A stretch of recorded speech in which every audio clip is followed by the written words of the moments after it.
And we're live. Hey, this is Sean, Federal Prison Talk. And we're going to talk to Michael in a minute, right after this little jingle. And where'd it go? Uh-oh.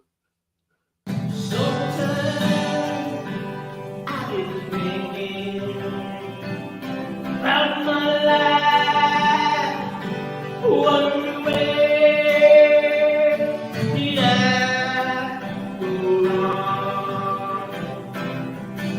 Sometimes I start to wonder.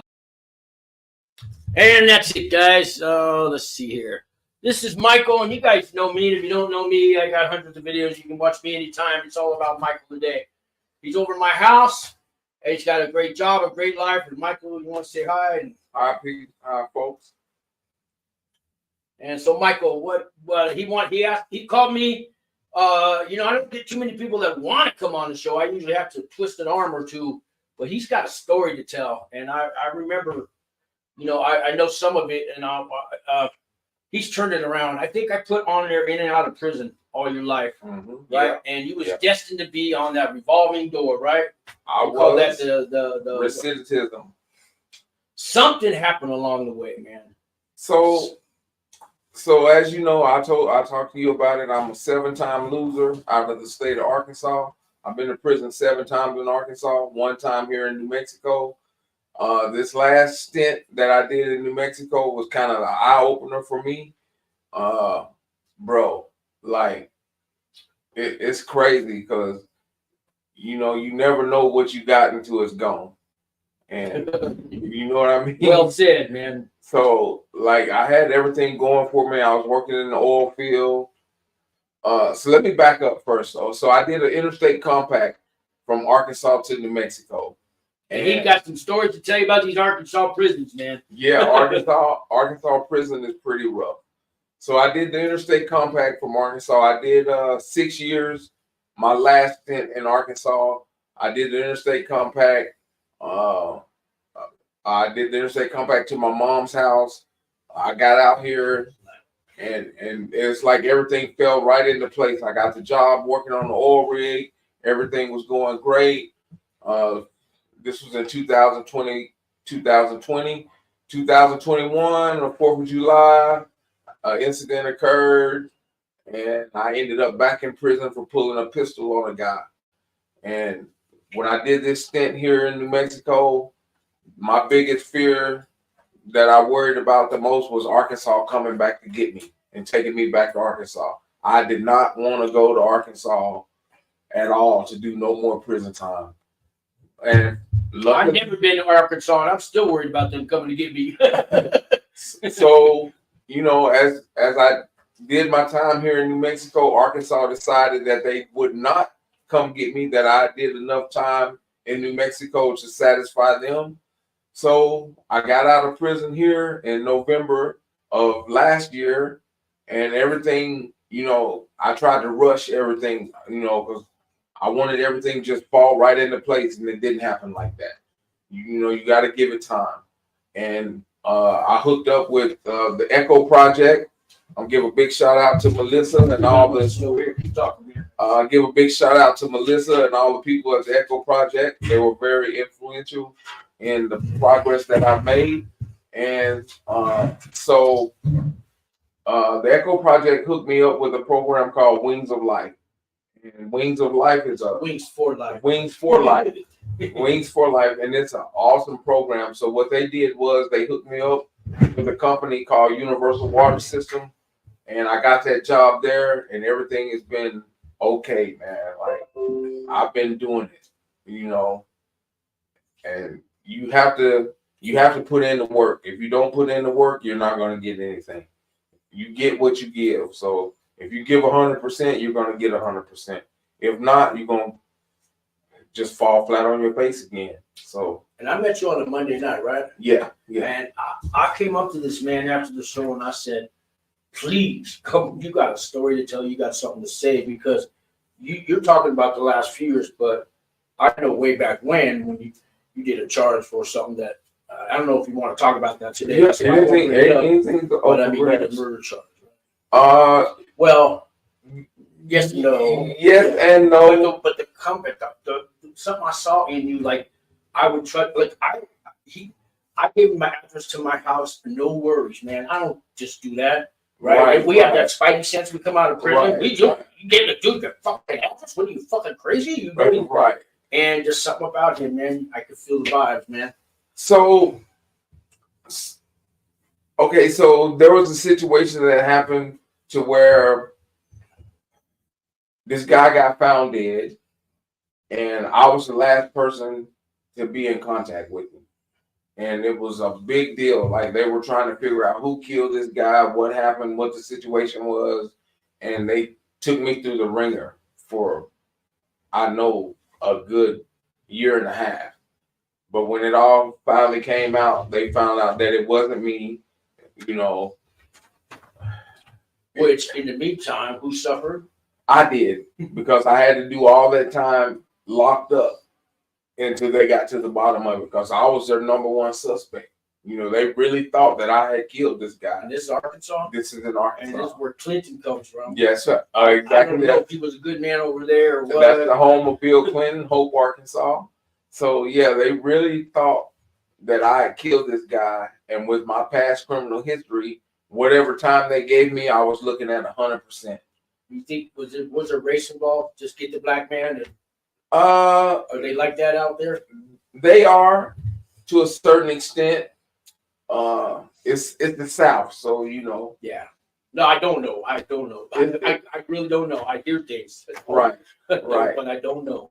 It's the South, so you know it's racism is still alive in the South. So, but I think with that situation, it was more of them just trying to figure out if I was involved with that murder or not. And so not as corrupt as I'm thinking. No, not that bad. Not that bad, but the good old boy network, they still got it. They still got the good old boy network. Yeah, you know, it's not what you know, it's who you know.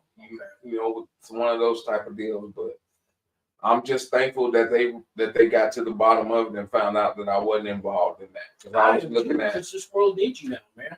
Yeah, and you got something to say today, and I know you're going to change some lives out there. Oh, that's the point. You know, the bottom line is to get people to understand that it's not too late. It's never too late. I'm 51 years old.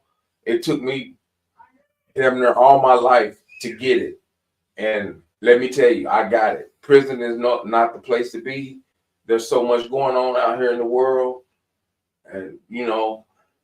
The only thing is, I don't know about that Dallas. I'm from San Francisco, man. And I am a diehard Dallas Cowboy fan. I want everybody to know that right now. I am a diehard Dallas Cowboy fan. I'm going to ride with them whether they winning or losing.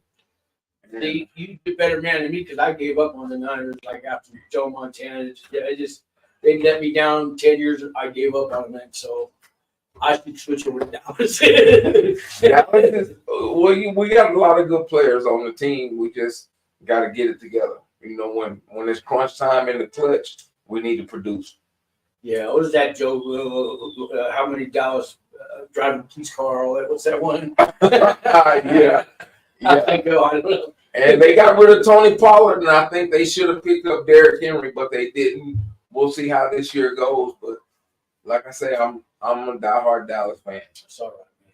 Yeah. So I want to let you guys know that if you're out there and you're thinking even that slightest bit, thinking about making that change and doing something different in your life, please do that. Because never give up, because he never gave up. Even when he was locked up, you didn't give up. Even when I was locked up, I never gave up. And you know, I want to put thanks out to my wife, my mom, my brothers and sisters. You got the same wife today? Yes, I do. Oh, you are twice blessed man. Yes, I do. Like, she's a rider, and I want to give her a big shout out. Her name is Christina Santiago, and that is my baby girl. You know. Do you know how many you do? Maybe 5 years or more. You know, they're gone. They're gone. Yeah, and she's rolled it out, man.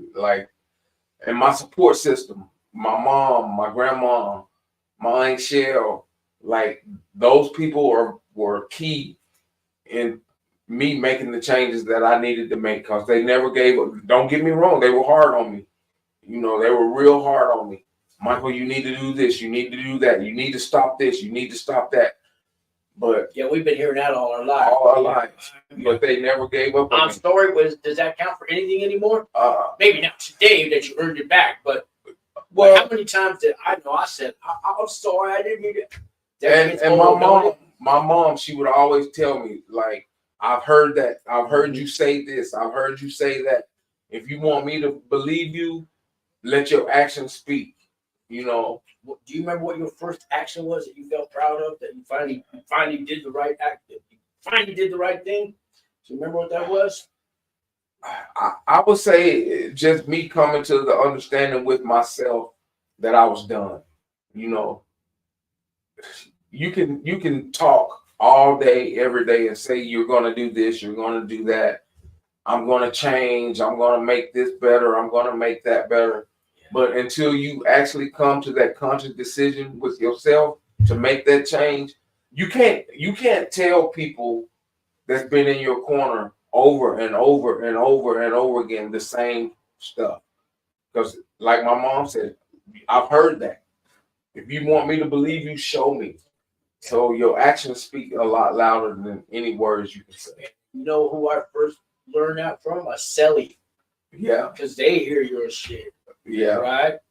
Yeah. Celly exactly. Me up, and now a jail celly, not prison. Exactly. I still didn't learn my lesson, but I started to get the wake ups. Well, you know, you can want to do something all your, just as long as you want to do it. But my grandfather used to tell me, because I say I'm trying to do this, I'm trying to do that. He'd tell me, try to stand up. And I would stand up. He said, okay, well, you stood up, didn't you? He said, you didn't try to do it, you did it. Mm-hmm. So, you know, that took me to the point to where, okay, I'm not gonna say I'm doing this, I'm doing that, I'm gonna do this, I'm just gonna do it and let my actions speak for me. Let me see if I got some comments. Go on. Okay. I got this. I do have them. Keep talking. Okay, so we got KRUP in the house. What's this say? I can't. What you see? What that says? Your salute, sir. All right, man. KR. Oh, Harvey talks prison. Hey, Harvey. Now this guy did 30 years and 29 years, I believe, in Missouri State Prison for a murder charge, which he admits, and he's come a long way. And Harvey, check out his channel, Harvey Talks Prison. Good man, and matter of fact, you remind me a lot about Harvey. Yeah. Harvey, because I've known him since I started my channel, and I think he was the first one that let me come on his show, and he came on mine. Harvey, man, it's good to see you. Okay. So I think the biggest part for me was not wanting to let the people in my corner down anymore, because I did it over and over and over and over again. And like, you got to have a good support system. If your support system is strong and you got people back behind you, don't let them down. That's key, because people get tired of going through the same old stuff with you over and over and over again. And I didn't want to lose my mom, my grandma, my Aunt Shell, my wife. I didn't want to lose those people, because those are the people that I know for a fact that love me. And I heard it today. I heard him on the phone to his mother, who has a son today. Yeah, you know what I mean? Yes, yeah. You forgot to get this at the store or something, but it was that's the good stuff, man. Yeah, that's the main thing that counts, man. That support system, family, loved ones. Like, I don't know where I would be today without my mom and my wife. Yeah, and then I heard you on your phone to the wife. I'm going live and all this, and that's the good stuff, man. That's what life's. That's why you don't want to go back to prison, and right? I mean, I can honestly say today that I have no worries about being incarcerated again, ever. Where I'm at right now, I got a good job. By the way, I want to give a shout out to the guys and the team at Universal Water System. Carlos, plug Jeanette. them, plug them. Yeah, Are they Carlos. hiring too? Yes, they are. Matter of fact, they are. Plug away. So I want to give that big shout out to the team. Carlos, Janelle, Brandy, Audrey, you guys, hey man, you keep me going every day, and I just want you guys to know I appreciate you. I'll put a link underneath with information if you want, if they're hiring. Okay, yes they are. Okay. Yes they are. And they're hiring felons. Yes, too. they do hire felons. Like I say, Wings of Life set me up. Wings for Life set me up with Universal Water System with Carlos. I went in, did my interview. I got hired right there on the spot, and those guys they've been there, through it all. Like right now, I'm going through the medical issues. I just recently found out that I do have prostate cancer, and I had a mass in my kidney. They did the biopsy for that, and thank the Lord that it wasn't cancer. It turned out to be a benign tumor, so they're just gonna monitor it and make sure everything's okay with that. But I start that radiation therapy next month for my prostate cancer, and I made it this far. I'm not giving up. God's got a plan for you. He does.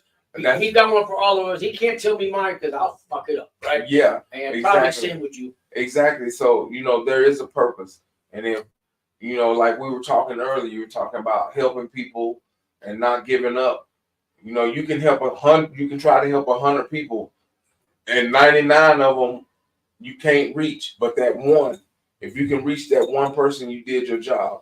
And if everybody that's watching this today, if you don't get nothing else from me, get this, bro. It's not too late. You can do this. You can do it. If I can do it, anybody can do it, man. Yeah.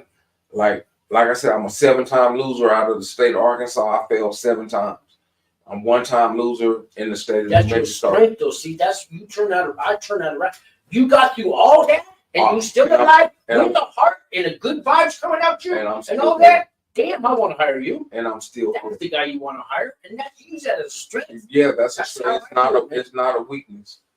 Everything happens for a reason. We may not understand what that reason is at the time, but there's a purpose for everything. And all you got to do is just stick to your guns and keep your head down and keep grinding. Another comment. I know the back and forth thing. But let me take this mouse to do it on my knee, maybe. Yeah, just keep grinding.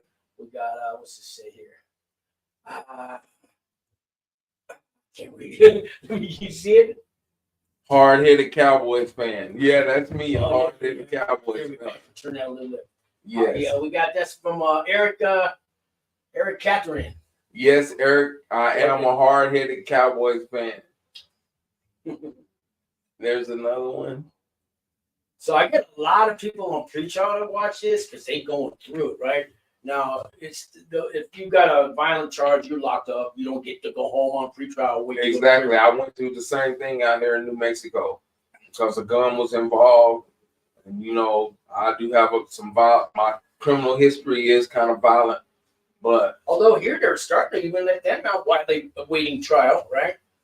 Here and there. It depends on who you are and what the situation is. But could you imagine you come, they say you do the crime, they arrest you, they let you go, and they say, one day you go in prison, we don't watch you, you got a pre-trial officer, you're on probation, you're guilty until proven innocent. For me, it was 4 years. How do you even start a life? I don't know, next month they're going to send me. I don't know if I'm getting 10 years, 20 years probation, and every day is like that. Day after day after year. That's no way to live. So you going through it, and then they find channels like mine, and we try to help them out, and maybe you could. And it's even worse. You're locked up in the detention center, MDC, right? And you might not get sentenced for 2 more fucking years, man. Well, the point. How do you get through that, man? I think, and this is just me and my thinking. You know whether or not you did it. Nobody else knows but you. Mm-hmm. If you did it, accept it. Take your lick. If it is what it is. You know how many people are innocent in there? Everybody. Everybody says I was guilty. But you have to come to the understanding, and that you have to have a complete understanding with yourself that, okay, I did this. And I'm going to accept the punishment and the consequences. Everything we do have consequences, whether it's good, bad, or ugly. It's got consequences. So we just got to be able to respect that and be able to accept the consequences as they come. If you can't accept the consequences, don't do nothing wrong, because there is consequences. And I'm here to tell you, some of those consequences are hard. And some of them are reactions, like you don't know your kid gets bullied now in school because you got these charges and you're on the news and he gets beat up, or who knows, even worse. Behind something you did. Behind something you did. Yeah. And you got to live with that. They beat him up because of what they said about you on the news. What might not even been true, but that lifestyle he was living. You know, we gotta, like I said, it all goes back to coming to that understanding with yourself. If you have to have that understanding and come to a point in your life to where you know that you're done with that lifestyle. You know, we've both been out here in the streets. We know what it's like. You have to have that understanding, man. If you don't have that understanding, my mom used to tell me all the time, you're doing the same old stuff over and over again, expecting a different result. Yeah. She said, you crazy. Yeah. She said, that is the definition of insanity. Yeah. You doing the same things over and over again. But you don't understand that time going to be different. Yeah. Yeah. That was my line. Okay, Mama, I hear you, but it's different. It's different. And at the same time, nothing was different. Everything was always I know, but, right? I know, but you don't understand. I'm gonna be honest with you though. You know the next words are lies. Yeah, the next thing coming. That's like I got you. You know, the three most famous words in prison is "I got you." You know, and you just have to come to that understanding with yourself, man, that you're done. When you make your mind up, there's nothing you can say to the next person to make them understand that you really are done. It's all about action. You know, what do we got here? I had 2 felony charges, trafficking cocaine in 1999. Clean since in Atlanta, Georgia. Oh, Atlanta, Georgia. Well, that's good. You know, you gotta maintain, man. You know, I had an older dude. Ain't nothing nice either. Their prison system is pretty hard too. So I had an older guy in Arkansas tell me, you know, he knew I was fixing to do my interstate compact, and he knew I was leaving Arkansas. And he said, Mike, he said, give yourself time. Don't rush it. He said, look at it like this. As much time as you've done, give yourself at least that much time on the street to see if everything's going to fall into place before you make any rational decisions to go back to that lifestyle. So, you know, when I first got out here in New Mexico, like I wanted everything to fall right into place, and it wasn't happening like that. I had to take. It didn't happen on your terms? No, it didn't happen on my terms. I had to step back, take a deep breath, and realize, okay, if I want this, I gotta put some work in. Don't you know who I think I am? Yeah. No. Yeah.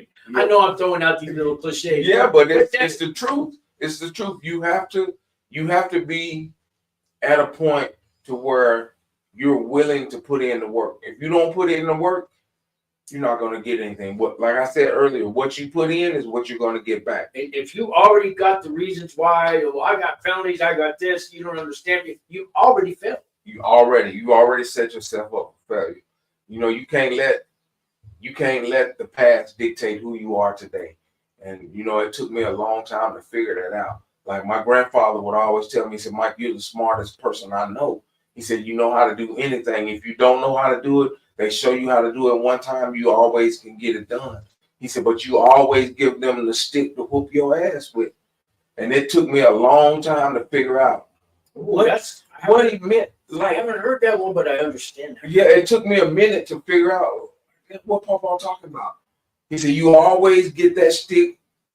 You can get that stick back. He said, but you always give it back to him to whoop your ass with. He said, I don't understand that, son. He said, you're the smartest person I know. And, you know, I was sitting in prison in my cell thinking about all the shit that was going on. And where I could be in my life and what I could be doing and everything that I had the potential of losing. And it dawned on me, wow, Grandpa was right. I keep putting myself in these positions. If I'm not doing anything suspect, I don't have to worry about suspect shit. Does that make sense? No, exactly. You can get pulled over right now. And I'm like, I got pulled over last month. My registration expired. Now I got my hands on the dash because I lived in Oakland, San Francisco. He's looking at me and he goes, "You got a license?" I go, "I'm gonna take my right hand real slowly, officer. I'm gonna reach in here and just grabbing my phone or my ID." And he goes, "Just hand it to me." And they go, so I go, "Here you go." And he was like nice. And I even told him, "Look, you have permission to search my entire car. If you want to call K9, I have no problem stepping in." Look, man, we're not going to do all that. I'm just giving you a ticket because you've got expired registration. I never experienced that before. Yeah. But for once, I had nothing to hide. I never said you have full permission to search my car. What the fuck? I didn't even know why those words came out of me. Exactly. It felt good to say it. It felt good to say it. Good to say it, man. See, I'm at a point now to where it don't bother me to see the police. You know, when I was in that lifestyle and I was doing me, like I could see the police and I would go into panic mode. You like, vape on the show. Yeah. I would go into panic mode, like, okay, what I got, what's in the vehicle, you know, what do I need to stash? Here, hold this, I'm on probation. Here, where's the gun? I put the gun somewhere and I'm looking. And today, it don't bother me. You know, I can drive down the street today and see a police officer and wave, "Hey, how y'all?" Yeah, don't look at him, don't look at him, don't look at him. Right. Just get behind him so he can't see my plate, all that bullshit. Yeah, right? so I don't, like I said earlier, it goes back to, you know, not putting yourself in those kind of positions. And I've learned if I don't put myself in any kind of position, there's no consequences. I don't have to pay no consequences. And for me, what made me decide to make that change in my life was I'm getting older. Yeah, we're in our 50s. The consequences are getting harder and harder. The prison stays are getting longer and longer. And they're in Arkansas, they're handing out 3-digit numbers. Damn. You know, and the food's getting worse. And I'm in a position right now, I'm in a position right now to where if I was to get into any more trouble, they already told me it's 24 years off the top, plus whatever the charge carries. You might as well just throw in the towel, bro. I mean, it's done deal, bro. I can't do that. I can't do 24 years. So I know, like, I don't have no more second chances. So for me, it's do or die, and I choose to do. My second chance happened in 5th grade, man. You know what I'm saying? I've had so many second chance opportunities to it's unreal, but I used them all up. I don't have no more second chances. So I have to be all the way 100. For me, there's no right way to do wrong. So I have to be right in everything that I do. I have to make sure I got all my T's crossed, all my I's dotted. So yeah, it's like, it took my last step in prison to finally grow up. And it sounds like something similar with finally grow up. Finally. I mean, I wish it would happen when I was 20, but then again, I don't. You know, everything, and I want you guys to understand this, because you have to go through something to get to something. And everything that I went through, it made me the person I am today. If I could change it, I would say I wouldn't, because I wouldn't be the person I am today. So everything that I went through to get to this point was a good lesson learned. And you know, they say you never get that lesson unless it's a hard lesson. And my lesson was hard. And I got it now. And I just want you guys to know out there that's watching this, hey man, if you're out there living that lifestyle, back up. Stop. Take a look at what you're doing. Because the end game is the graveyard or a prison cell. If you're out there now, challenge us with your excuses. I got a card for everything. Yeah, I've been raped when I was 5 years old, right? I got a card. You can't, but I know you're different. I know you're different, all right? I know you're different. We know this. But those excuses, they ain't good for nothing but wiping your ass with, man. Exactly. You know, I made all kinds of excuses. Oh, it's not my fault. He did this. I got 17 felonies, man. Been jail 11 times, prison, right? I'm still got a good job, man. They called me. And like I say, They hired 70 people, 2 white people. So don't give me the race card. Okay. I got it because I went to prison, turned my life around, did hard work, and somebody in the city of Albuquerque saw that and called me, thought I could help homeless people. Now I'm getting $35 an hour. You can't beat that, man. That's amazing. You know. So I don't make quite as much as he do. On the hourly rate, I make $15 an hour plus my commissions, and it's working out for me. You know. I started at $13 an hour when I got out, man. Don't give up on yourself. The city's hiring right now too. They're about to do another phase and hire more people in Albuquerque. It's called Albuquerque Community Safety, and they're looking for people just like you with your felonies who give a shit about the other person out there. So go online, and in about a week they'll be taking applications. So it's never too late. It's never too late. You know, I tell my son, I got my oldest son, he's in prison in Arkansas right now. And when I talk to him, I tell him, son, it's never too late. Look at me. If you don't learn anything, learn from my mistakes. Don't make the same mistakes I made. It's never too late. I don't want you to be 50 years old and still in and out of prison, doing the same things I was doing. And he told me, he said, Dad, you know, I come to the point to where I understand what you're telling me. And, you know, but it was hard for me to get that message across to him when he was seeing me doing the same things I was telling him not to do, if that makes sense. And then, you know, once he see where I'm at now in my life, he's like, you know what? I can listen to you now. I can understand where you're coming from because you made those changes. It's never too late to make those changes, man. If you're above ground, it's not too late. I was 50 years old when I went to prison. Okay. Yeah, it's not too late. I'm 59 now for about a month. Yeah, I'm 51, so. But my life's never been better, and I owe it to prison. It's a shame it took that to wake me up. It's a shame it took that to wake you up. But you know what? I don't think it is a shame. I think I had, like you said, you got to go through something to get to where you're going, you know. And like I said, even if I could change it, I wouldn't, you know, because it made me the person I am today. And I give all that thanks to God, my support system, because without that, man, who knows where I'd be right now, you know. Even when I thought God didn't have his hand on me, he still had his hands on me. So, and my support system, I keep saying that, but the support system is key. If you got people in your life that's supporting you, that's got your back, that's in your corner, they do that time with us. You're not by you. You may think that you're doing that time by yourself, but you're not.